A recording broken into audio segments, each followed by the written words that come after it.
لوگ پوچھتے ہیں آج کل بہت زیادہ انٹریکشن ہے دنیا بھر میں، لوگ نوجوان طلبہ طالبات مختلف یونیورسٹیوں میں جاتے ہیں، میل ملاقات ہوتا ہے، ایک ان سے وابستگی پیدا ہو جاتی ہے، تو مختلف دینی مسالک اور فرقوں سے ان کا تعلق ہے۔ سوال یہ پوچھا گیا ہے کہ کیا شیعہ اہل تشیع اور اہل سنہ کے مابین یہ جو نکاح کا رشتہ ہے، یہ نوجوانوں کو اختیار کرتے ہوئے کوئی چیز ہے جو ملحوظ خاطر رکھنی چاہیے یا بلا تردد کیا جا سکتا ہے؟ ایک تو سادہ اصول ہے کہ مسلمانوں کے درمیان، اور اہل تشیع ہوں یا اہل سنت ہوں یا اور دوسرے گروہ ہوں، سب کے سب مسلمان ہیں۔ مسلمانوں کے درمیان نکاح میں کوئی تردد قانونی لحاظ سے تو نہیں ہو سکتا۔ آدمی نکاح کرنا چاہے ضرور کرے، لیکن نکاح کرتے وقت ایک اور چیز ہے جس کا لحاظ رکھنا چاہیے، اور وہ یہ ہے کہ آپ کے خیالات میں، آپ کے رہن سہن میں، آپ کی معاشرت میں، آپ کی تہذیبی اقدار میں زیادہ سے زیادہ ہم آہنگی ہو۔ تو یہ چیز یہ معاملات میں بھی دیکھنی چاہیے، یہ رویوں میں بھی دیکھنی چاہیے، یہ آپ کے سیرت اور کردار میں بھی دیکھنی چاہیے۔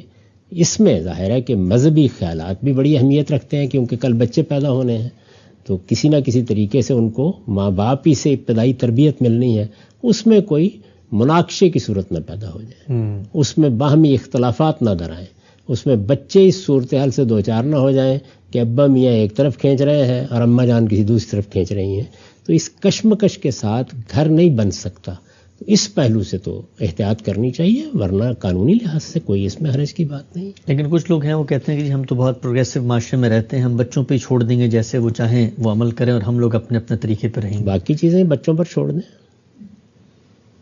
یعنی جو تہذیب، روایت، علم، وہ بھی بچوں پہ چھوڑ دیں۔